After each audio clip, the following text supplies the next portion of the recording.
So just a quick review of the extrema as requested here.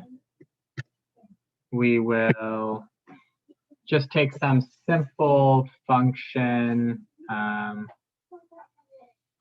Let's take f of x equals x to the fourth minus, how about minus 5x squared plus 6. Hopefully that function works out pretty well. All right, so we're going to determine where this has a maximum, where this has a minimum, or if it does, where it's concave up, where it's concave down, and where it has points of inflection. So just to quickly review how all that works in the different tests. So first thing you'll do is find the derivative. And our derivative should be 4x cubed minus 10x. And first thing you'll do with that is you will set that equal to 0. You will also look and see when it's undefined. So see when this is 0 and see when this is undefined. For this particular function, it's not ever undefined, but it is equal to 0. You'll factor out the 2x, leaving you with 2x times x squared minus 5 equals 0. You'll solve all of this down to get x equals 0 and x equals plus or minus the square root of 5. So that tells us there are 3 potential places where you might have a local max or a local min. Everybody good with that so far? Yeah. Okay. And so there are 2 different ways to determine whether it's a local max or a local min. First way, and we're going to do both ways for it, but the first way is to make a sign chart. So you put every value just on a number line of all the, and we call these critical values. Put all your critical values on a number line. Wait, but shouldn't there still be a 2 in front of the x squared minus 5? Like it's 2x squared minus 5? Oh, yeah, I should learn to.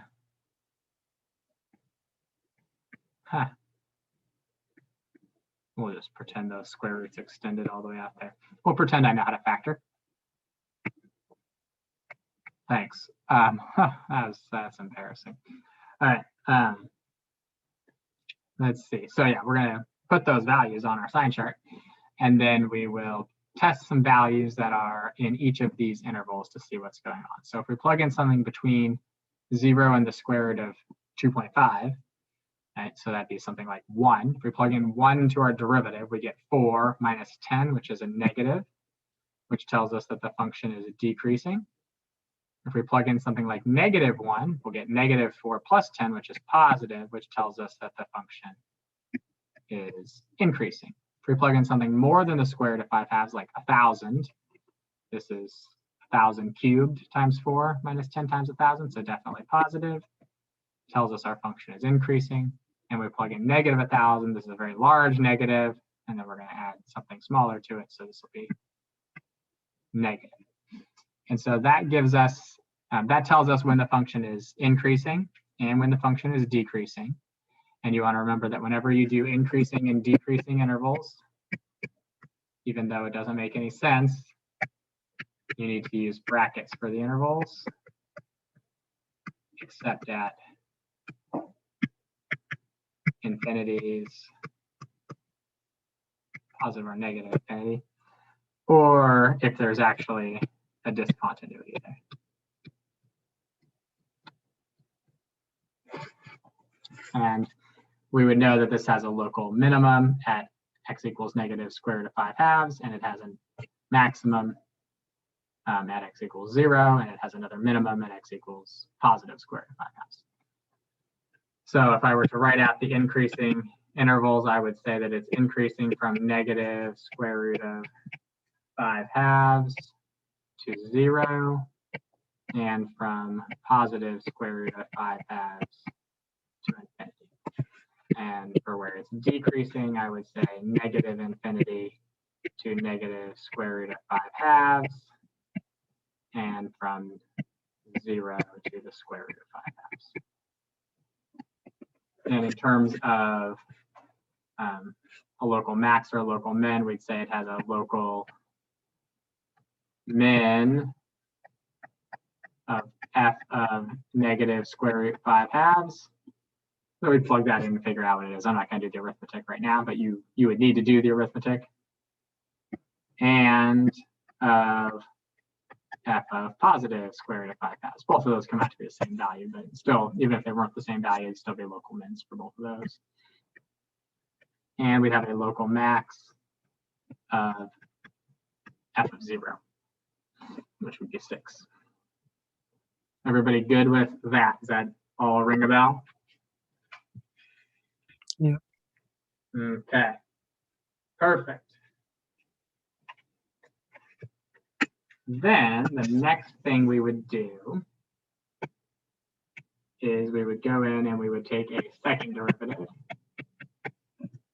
And our first derivative was 4x cubed minus 10x. So our second derivative would be 12x squared minus 10. And first thing we would do with it is set it equal to 0. And the second thing we would do is figure out when it's undefined. And for this particular function, it's never undefined. And then we'd set, like I said, we'd set it equal to 0. So we'd get 12x squared equals 10, or x squared equals 5/6, or x equals plus or minus the square root of 5/6.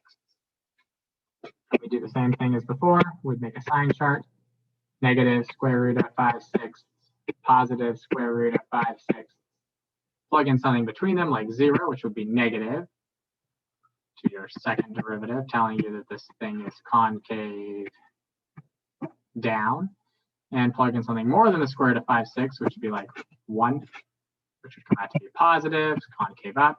And something like -1 is also positive, also concave up. And so for concavity for the intervals, you would want to make sure to always write it in parentheses. So we would say that this is concave up, negative infinity to negative root 5/6, and root 5/6 to infinity, and concave down, negative root 5/6 to root 5/6. And we would say that it has points of inflection at x equals positive or negative square root of 5/6. It's only a point of inflection if you have a change in the concavity. So since it changes from concave up to concave down at this value, that's where you have one. And concave down to concave up, you have one there. And you'd have to plug those back into your original function to figure out what the actual values were there for it. Everybody good with that? Yeah, thank you.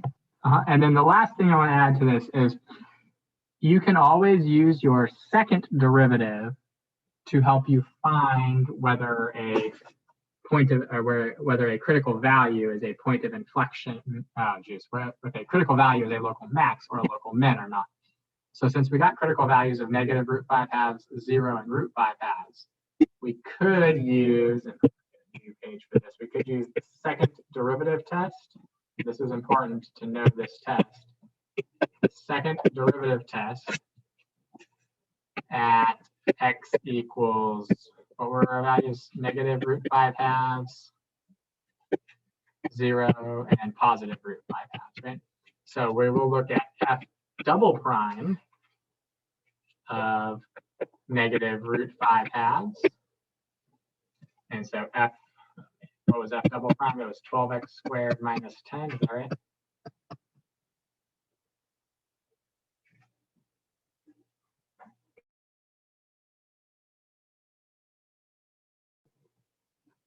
Right, it's 12x squared minus 10? Yeah, okay. So if I square the negative square root of 5 halves, that's 5 halves. And 5 halves times 12 ought to be, what, 60 halves, or 30 minus 10. So this equals 20. 20 is greater than 0. Since it's greater than 0, it tells you that you have a minimum at that value. If we go back to where we were looking before, we had a minimum at that value. Do the same thing, f double prime of 0 should be -10, which is less than 0. Since it's negative, it tells you that it's a max.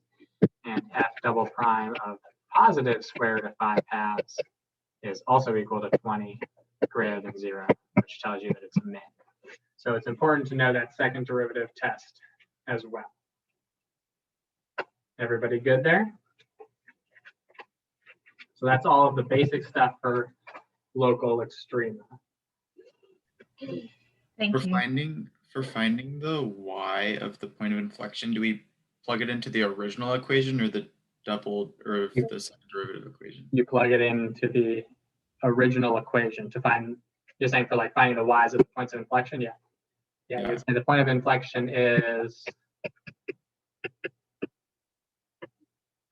negative root 5/6, comma, f of negative root 5/6 and root 5/6, comma, f of root 5/6. So you plug it into the original equation.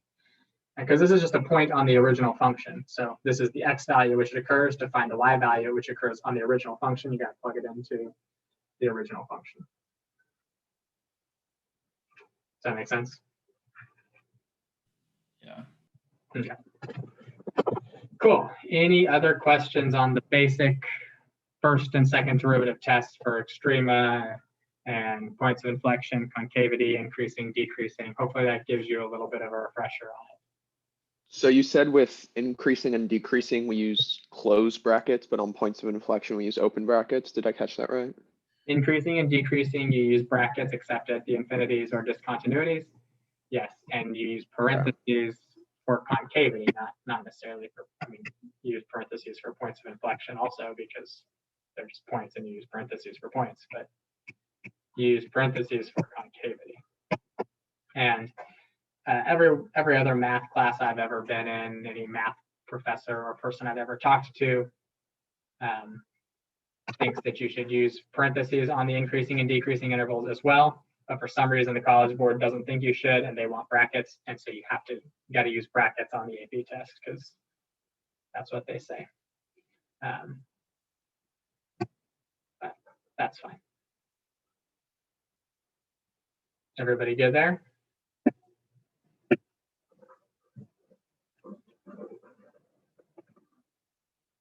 Yep. All right, so I will start making my way through some of these problems now. So the first one I got here is number 5. So yeah, flip through my book here and find the questions. There they are. All right. So number 5 from those multiple choice questions says we want the minimum value of the slope of this function, x to the 5th plus x cubed minus 2x. We want the minimum value of the slope of this. So when it asks for the minimum of the slope, that means we first need to write a function for the slope. So the slope is y prime, which would be 5x to the 4th plus 3x squared minus 2. We want the minimum of y prime, which we can find using its derivative, which will be 20x cubed plus 6x. And so we'll take out a 2x from that, giving us 10x squared plus 3, and set this equal to 0.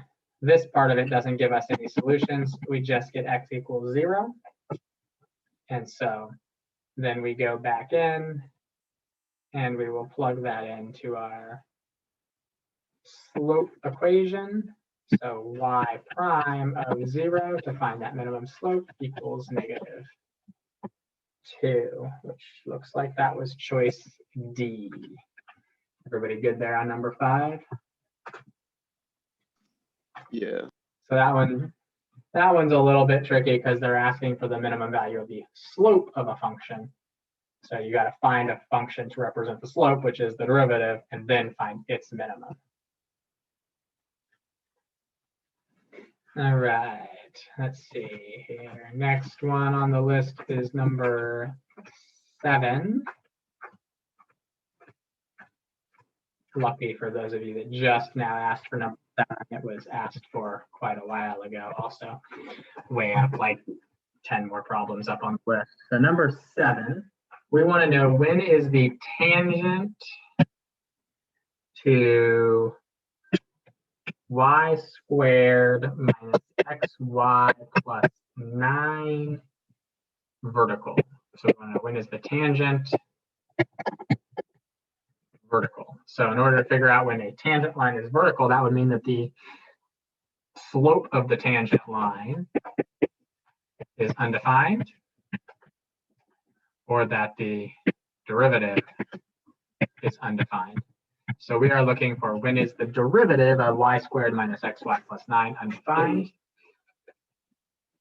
Oh, sorry, equals 0. I should put equals 0 there. That's in there. So all we have to do is use implicit differentiation to take the derivative of both sides of this.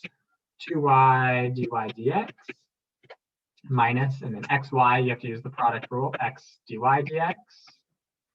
So minus x is my first function, y is my second function, so minus x dy dx, and the derivative of minus x is minus 1 times y, and then plus 9 becomes 0, and equals 0 stays as equals 0. And so then we just solve for dy dx. We'll bring the y to this side and factor out the dy dx on the left. So dy dx times 2y minus x equals y, or dy dx equals y over 2y minus x. And we want to know when is that undefined. So that is undefined if the denominator is equal to 0, which would tell us that x is equal to 2y.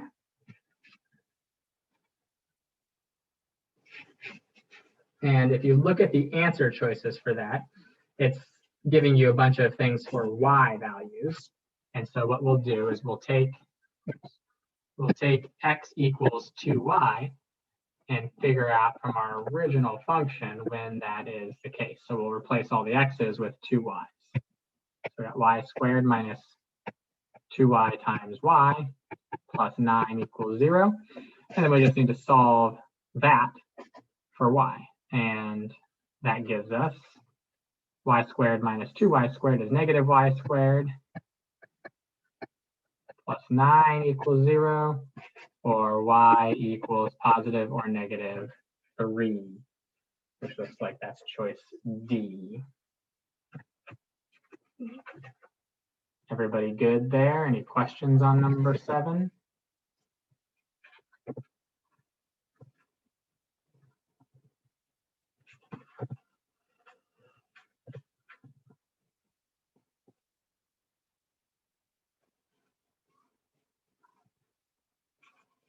Nope. All right. The next one I got on my list here is 14.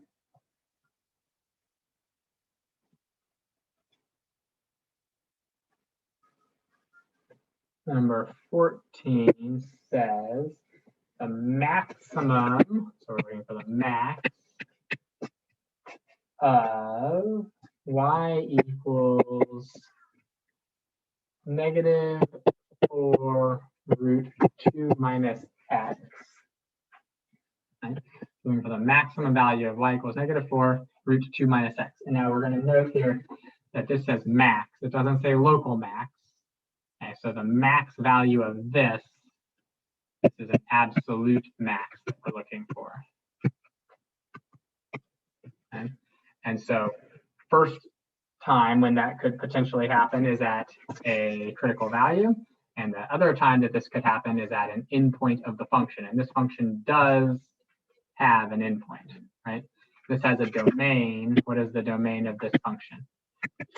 2 minus x has to be greater than or equal to 0, or x has to be less than or equal to 2. Right? So we know that this function could have its max at x equals 2. Right?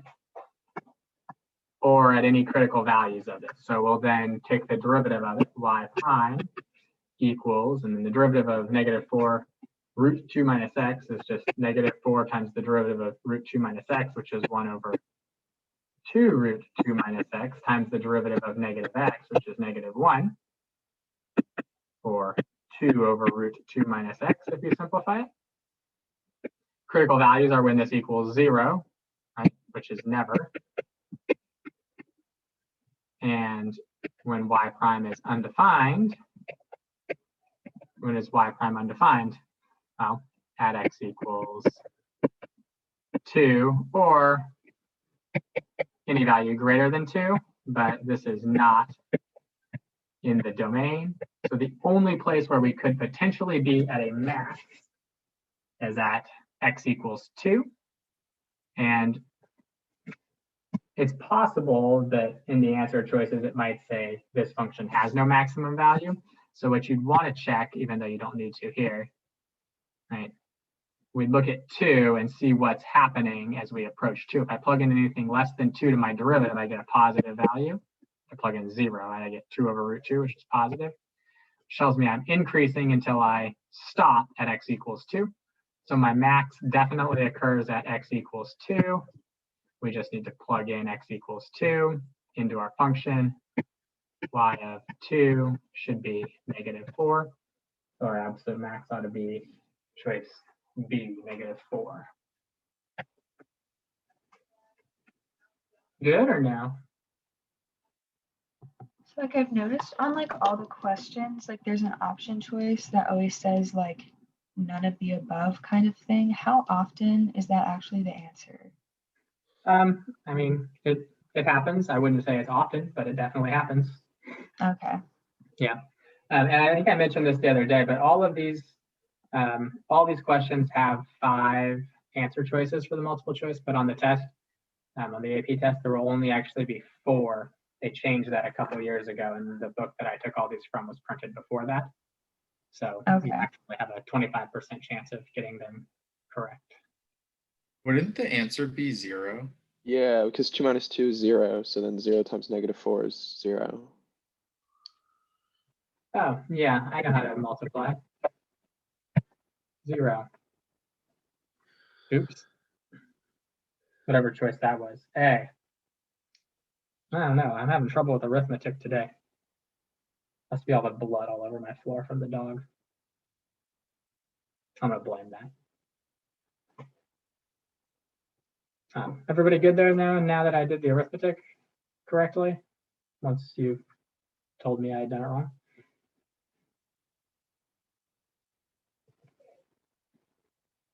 Yeah. Oh, good. All right, next thing. For 17, there are no multiple choice answers, so I wanted to know what was up with that. Also, that second sentence that you wrote, so I wanted to know what was up with that, is not grammatically correct, but that's fine.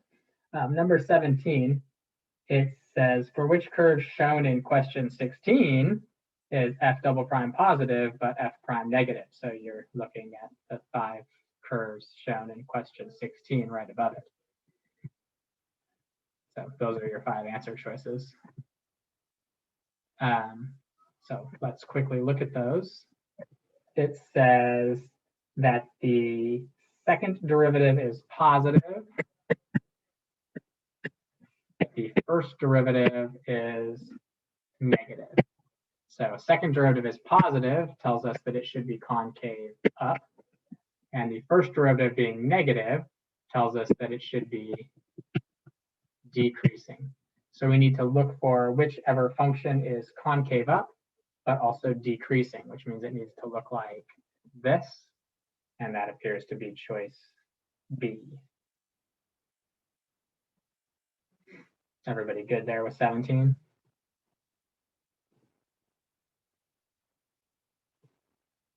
Yeah. Next one we got here is 24. 24 talks about the speed of a particle. Let's see here. We are given a position equation way up further on the page. Sorry, I guess I haven't been writing down what these each are. This is number 24. This position, S is position, is given to us by t to the 4th minus 6t cubed plus 12t squared plus 3. And we want to know, when is the speed increasing? Okay. All right, so we want to know.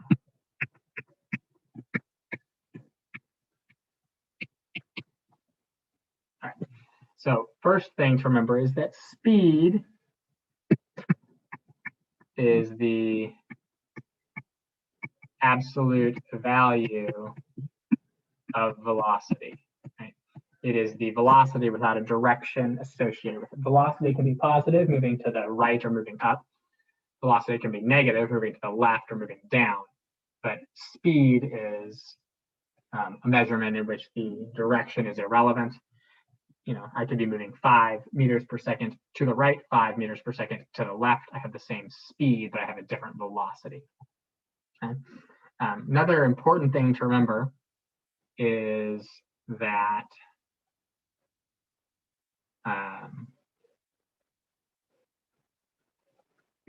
speed is always increasing if velocity and, well, not actually plus sign, velocity and acceleration have the same sign, as in if they're both positive or both negative, then your speed is increasing. The speed decreases if velocity and acceleration have opposite signs. Right, so if my velocity is positive and my acceleration is positive, that means I am getting faster. But if my velocity is negative and my acceleration is negative, meaning I'm getting to be if I'm going from negative 2 meters per second to negative 4 meters per second, the absolute values of those are still increasing. Okay. So if the speed and acceleration have the same sign, if the velocity and acceleration have the same sign, our speed should be increasing. So that's how we're going to want to go and look at this one to figure out when the speed is increasing. So first off, we need to find the velocity function. Velocity is 4t cubed minus 18t squared plus 24t. I should be able to take a 4t out of all of that, giving me t squared, not a 4t, wow, arithmetic today, huh? A 2t out of all of that, giving me 2t squared minus 9t plus 12. Hopefully I did my arithmetic correctly there that time, which tells us that our velocity should be changing from positive to negative at places where this is equal to 0. So that'd be t equals 0. And then let's see, 2t and t, hopefully that factors. I didn't actually, does this factor? I don't think so. It doesn't. Man. It really doesn't, does it? No, I think the quadratic formula gives you imaginary roots. Makes sense. Does it for? Oh yeah, it does. Okay. Yeah. So if you plug in, and you can determine that by doing b squared minus 4ac, right? 81 minus 4 times 2 times 12. This is 81 minus 8 times 12. 81 minus 96 is negative, so this has no real solutions. So that's telling us that for t values greater than 0, this thing, if I plug in something greater than 0 to my velocity equation, what am I going to get?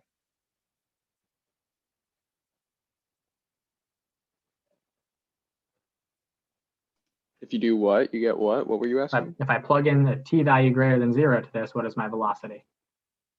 Like if I plug in 1. Negative? Is it 4 minus 18 plus 24 should be a positive number. Right? So velocity is always greater than 0. Because if I do a sign chart, I mean, it doesn't really matter. Anything less than 0, we don't really care about, right? Because we're not going to have time less than 0. So we plug in a number greater than 0, we get positive, which means that the velocity is always positive. And then we need to figure out about the acceleration. So we'll go in and take the derivative of our velocity function. So our acceleration, which is v prime, ought to be 12t squared minus 36t plus 24.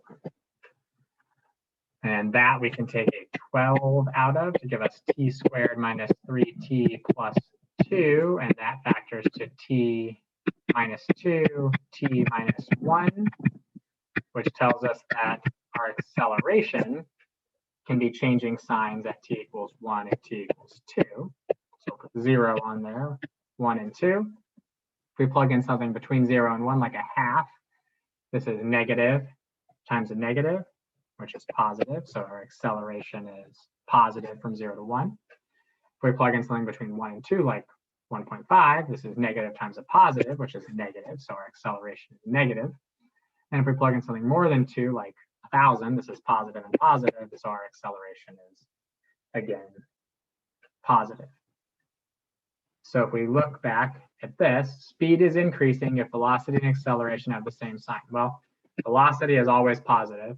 So we just need to see when acceleration is also positive, that'd be, just say, from t is greater than 0 but less than 1, and t is greater than 2. And let's see, that looks like that's choice A. Good or no? So you can't just go about it normally where you see like, when is the speed increasing and like, that would be the second derivative. Like you can't just take a second derivative normally and then just like do what we usually do. Like there had to be special, like that whole outside knowledge of like the velocity with the same sign and that whole thing we were talking about before, like you had to know that to get the right answer. I mean, yep, pretty much, which I did mention way back when we were first doing all this speed, velocity, acceleration stuff. But yeah, you need to know this. This is all very important stuff over here that you should know and memorize. There's always like one speed question. You don't want to get it wrong. Okay. Any other questions on that one? What was that, number 24? Any other questions on 24?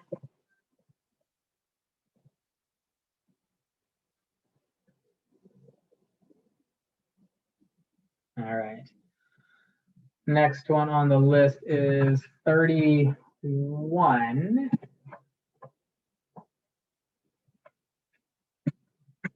31 says a balloon is being filled with helium at a rate of 4 feet cubed per minute. And so it's filling at this rate. And the rate in square feet per minute at which the surface area is increasing is also given to us. Surface area is increasing at 32 pi over 3 feet cubed per minute, or feet squared per minute. And the question asks, oh, that's not what it says. We want to know how, I misread that. We want to know how fast is the surface area increasing at this volume. I should probably read better. So the volume is filling at this rate.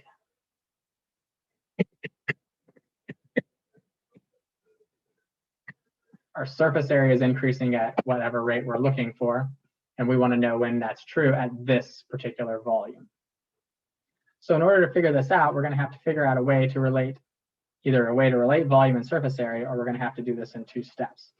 So I think the easiest way to do this would be just to say that we know that volume is 4/3 pi r cubed for a sphere, right?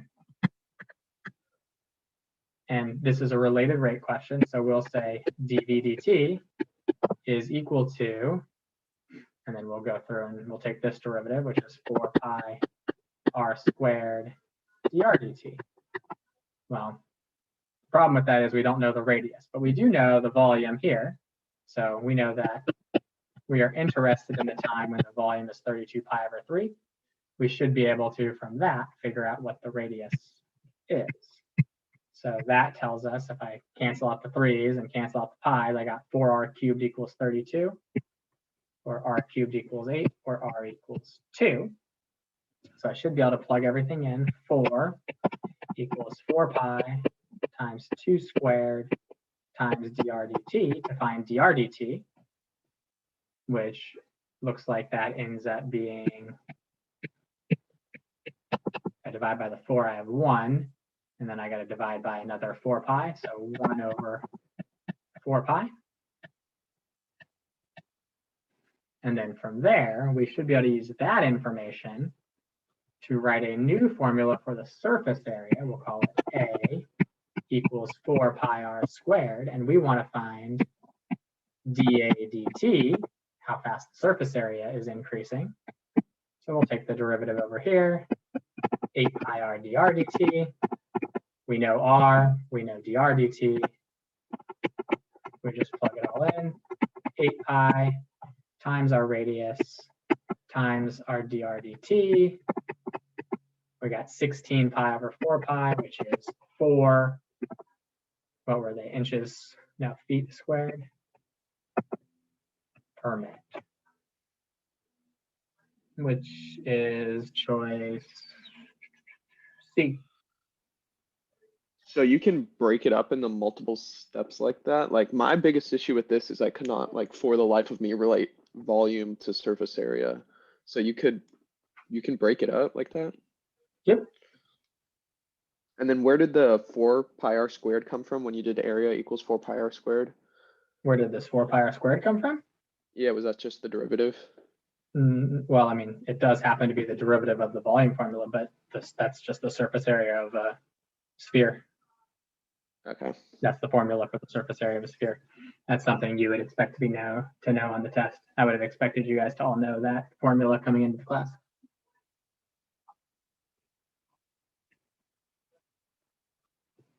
Any other questions there on 31?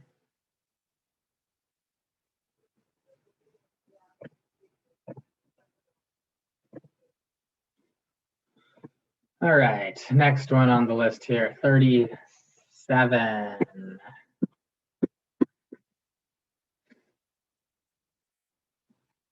All right, 37 says the sum of the squares of 2 positive numbers, so I'm just going to write that x squared plus y squared equals 200. Okay. And we then want to know when is their product, so x times y, at a minimum. Okay, so how are we going to go about this one?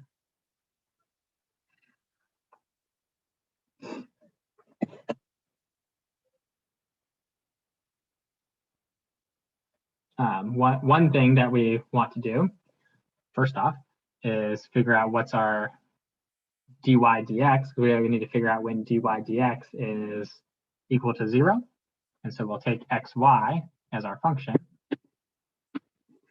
and see when that, what that's derivative is. We should be able to rewrite that all in terms of, because our product is xy, we should be able to rewrite that all in terms of x if we wanted to. How would we do that? Just take this equation we have right here and say that y is equal to the square root of 200 minus x squared. So our product is x root 200 minus x squared. And from there, we can just go in and take a derivative of that, p prime. Did it specify in here? Yeah, positive numbers. So we got to make sure that x is always greater than 0, y is always greater than 0. So we'll take our derivative, which this requires the product rule. So p prime is first function times the derivative of the second, which would be 1 over 2 root 200 minus x squared times the derivative of negative x squared, or of 200 minus x squared, which is negative 2x. And then we'll add to that the derivative of x, which is just 1, times the square root of 200 minus x squared. And in order to simplify this down, we'll first cancel out the 2's. And then we're going to need to get a common denominator eventually. So this will give us negative x squared over root 200 minus x squared. And to make this one have a root 200 minus x squared, we'd have to multiply the numerator by root 200 minus x squared also. And that would just turn this into plus 200 minus x squared. And to figure out when that is equal to 0, we will solve our numerator.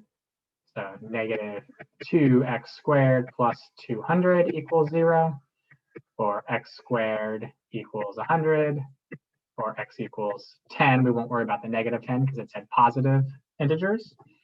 We should also look at our denominator. When does this equal 0? This is going to equal 0 if what? If x squared equals 200, or x equals the square root of 200.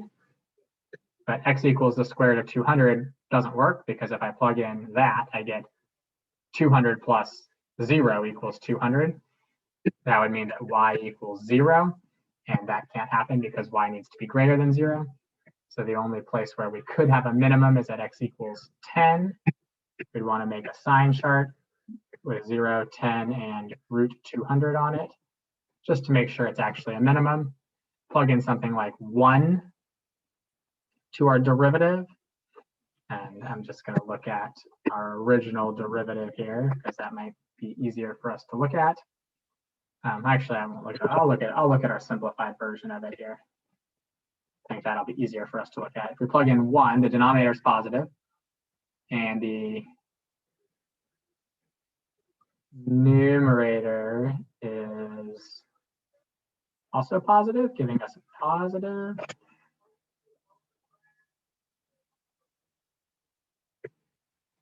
And then plug in something greater than 10, like 11. Our numerator is still going to be, our denominator is still going to be positive. And we're going to end up with a negative here. We're going to be decreasing.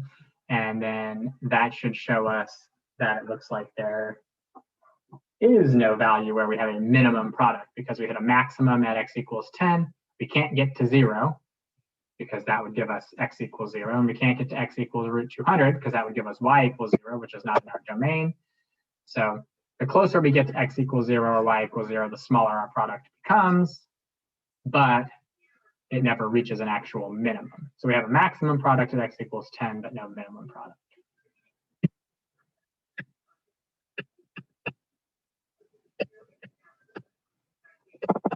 Good or no? So the answer would have been E, none of these. I guess I'm so. guessing. Yep. Okay. Looks like it. That was anticlimactic. I guess. I don't know. Any other questions on that one? So even if you were to like go to one endpoint like really closely, that still wouldn't be the minimum. Like say you like theoretically you did like the limit as it approached 10 root 2 or the limit as approached 0, like that still wouldn't be the minimum value, even though that's probably like the lowest value on the graph. I mean, there is no lowest value on that graph. yes, you could find the limit, but that's not what happened. I mean, that's the limit as you approached 0, let's say that is, as x approaches 0, is 0, but 0 is not in the domain, so that it can't actually be a minimum value of the function. So it just has no minimum? That's correct.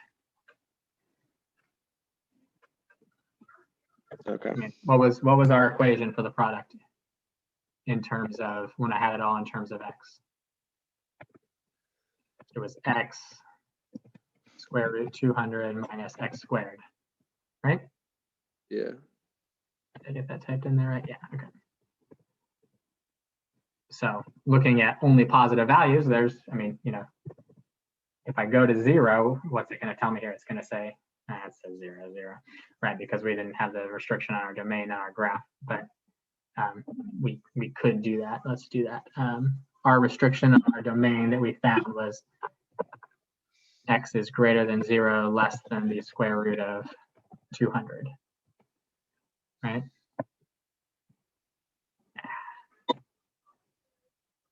There we go. So now when I try to go here at 0, it's going to tell me that at 0, it's undefined. And if I try to do the same thing, it doesn't even, I mean, squared, it just has trouble approximating these because I've zoomed out. But if I were to get to square root of 200 over here, which I don't think if I click on it, it says that. No, it doesn't. It would also say that it's undefined. Desmos just has trouble graphing that. But yeah, there's no minimum value there. It gets closer and closer and closer to y equals 0 as x gets closer to 0, but we don't hit anything, right? There's no actual value there. That makes sense to everyone? Yeah. Okay. All right, let's see. Number 41. 41 says, there's a specific question about 41, right? They said that absolute value of x is less than 2, but then they entered 2 in the domain, which makes no sense because 2 can't be in the domain. For 41, say local minimum at 2, -5. Absolute value of x is less than 2 and has a local minimum at 2, -5. Yeah, I agree. They should have said less than or equal to 2. That's poorly worded. Was that it for that one? Can you just do it as well? Sure. Yeah. Okay. So it wants us to know which statement must be true. One, that f prime of 2 has to equal 0. So if a function has a local minimum, right, we normally would assume that it's going to, you know, have a derivative of 0, but that doesn't have to be the case, right? We can have something that looks like this, where a derivative is undefined there, where we have a minimum. So choice A doesn't make any sense. F prime, and this is, I mean, this again is a counterexample to that. F prime doesn't exist at x equals 2 here, so that's choice B. Choice C, the graph has to be concave up at x equals 2. Well, once again, this little thing that I've drawn here is concave down. Again, the counterexample to it. And choice D, f prime is less than 0 if x is less than 2, and f prime is greater than 0 if x is greater than 2. Let's see. So the derivative is negative, which tells us that the function would be decreasing, and the derivative is positive, which tells us that the function would be increasing. Now that's true.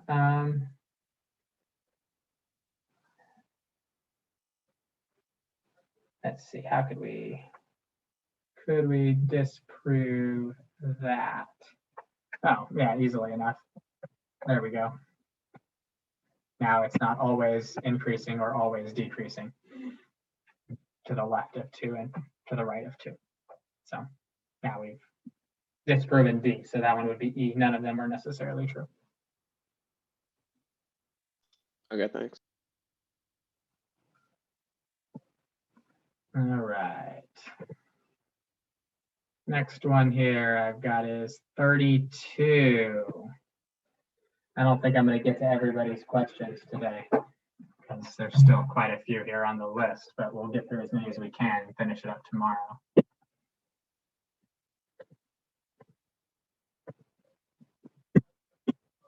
So 32 is back to, looks like another related rate one. We've got a circular conical reservoir with its vertex down. We got this. Has a depth of 20 feet and a radius of 10. So we'll say that the height is 20, the radius is 10. My picture is not very accurate looking there. Since the radius is 10, the diameter of this top should be the same as the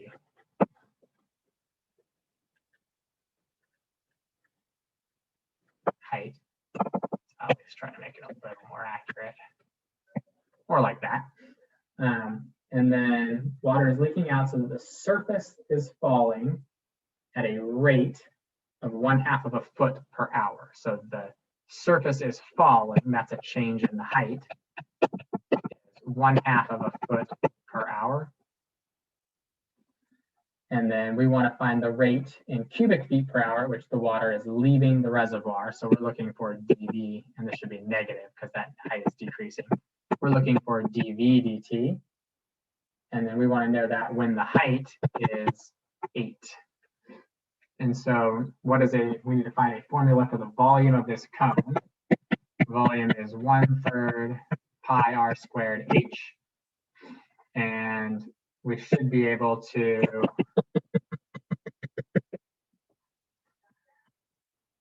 relate the height and the radius to each other, right?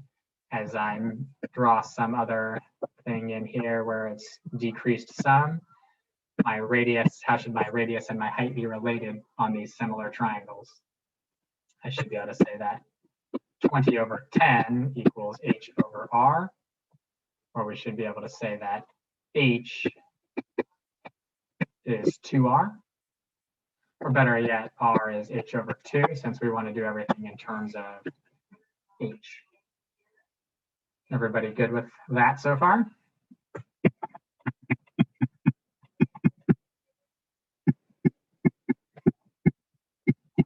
So there's 1/3 pi r squared h, or volume is pi h cubed over 12.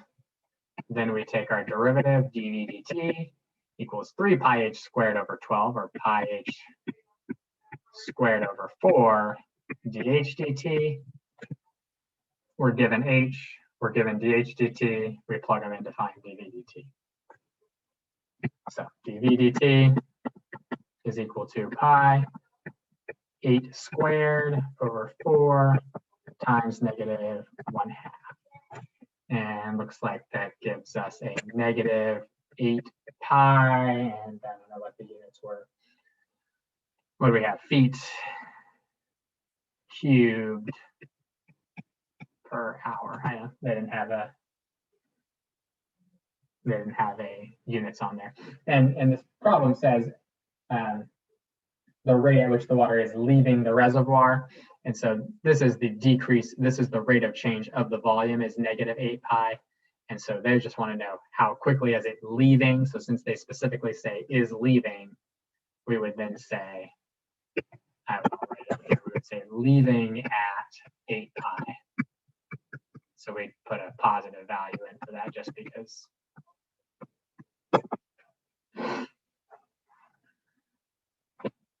Because it specifically says leaving. If it just said at what rate is it changing, you put negative 8 pi. Everybody good there with 32?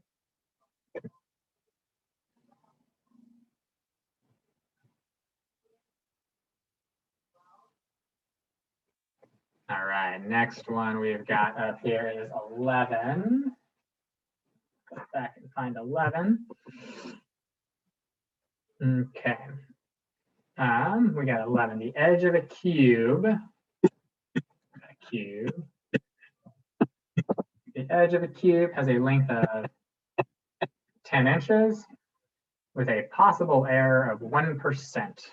Okay, so maybe we've measured this wrong slightly. And then we want to know what is the possible error in the volume of the cube. Well, the volume of a cube is the side length cubed. And so we would say that the possible amount we are off in our volume, dV, the small change in V with a small change in the side length should be equal to 3s squared ds. This is just like a differentials type thing. And so if we have a 1% error on 10 inches, what's 1% of 10 inches? That should be 0.1 inches. So that will be ds equals 0.1. We're off potentially in our measurement of 10 inches by a tenth of an inch. So we'll just say dV equals 3 times 0.1 squared, not times 0.1 squared, times 10, our side length squared, times 0.1. And that's 300 times 0.1, which is 30. That was number 11. Any questions there on number 11?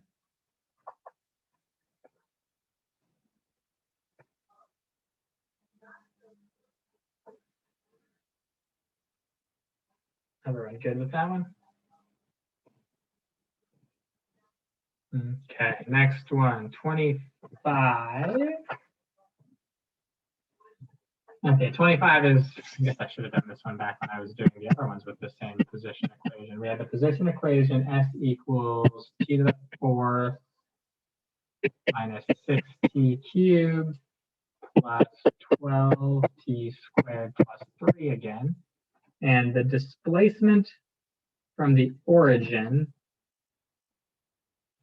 of a particle, oh, this is not even, never mind, it's not from the same thing. I misread it.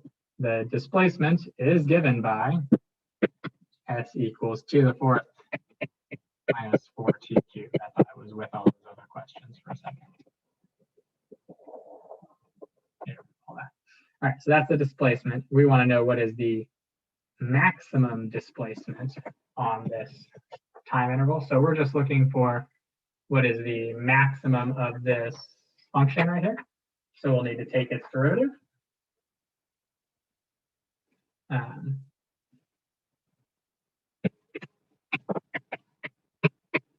4t cubed minus 12t squared. And then we will factor out a t squared, giving us, we can factor out a 4t squared, I guess, giving us t minus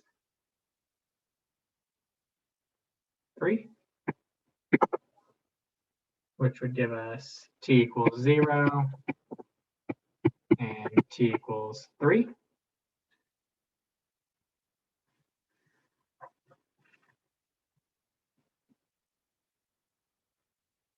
Oh, we got to also look at it. So we've also got our endpoints of t equals -2 and t equals 4. So since those are less than or equal to, we need to check those values as well. And so we'll just put all of those on a chart: -2, 0, 3, and 4. And we will, we can either plug all those back into here, or we can just plug in some values to see when we're when our displacement is increasing or decreasing. And so, and then we can see which one is the largest of those. So if we plug in something between -2 and 0, like -1 to this derivative, we're going to get -4 minus 12. So that's negative. And so our displacement could be at a max here because it's decreasing to 0. Then from 0 to 3, if we plug in 1, we get 1 minus 12, which is still negative. So we definitely can't have a max at 0. We can ignore that value. And then between 3 and 4, like 3.5, we're going to get a positive times a positive, so we're increasing. So we could have a maximum at either -2 or at 4. And so all we need to do is find S of -2 and S of 4. S of -2 is 16 minus 4 times -8, which is what, 48? And S of 4 looks like that's 4 to the 4th minus 4 times 4 cubed, which is 0. So it looks like our maximum displacement occurs at t equals -2. Any questions there on 25? But the answer is 48, right? Because they're asking for the Oh, maximum did it say what displacement. is the maximum? Oh, yeah, what is the maximum displacement? Yeah, so 48. Yeah. Yep. Choice what? D?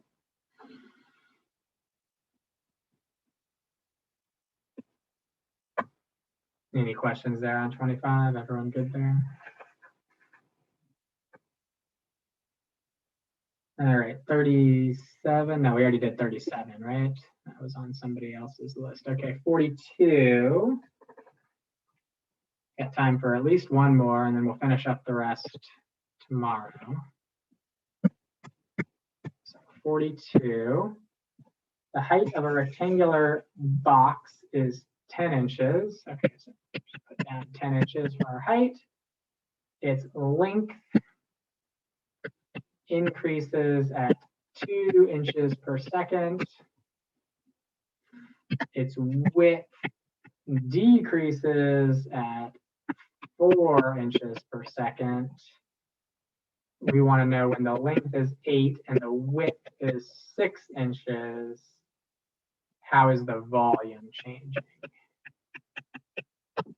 All right, so this is not changing.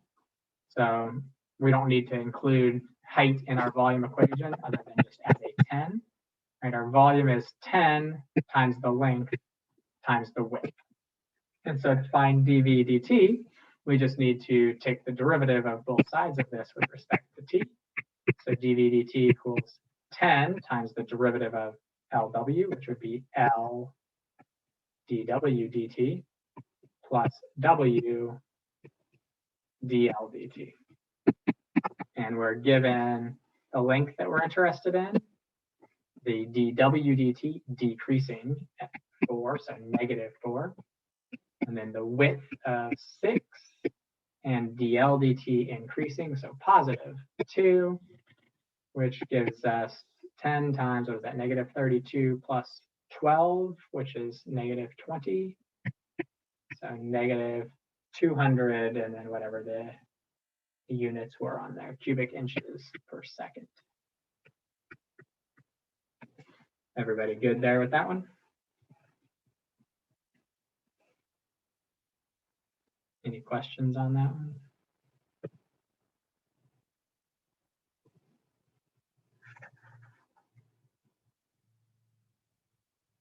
Cool.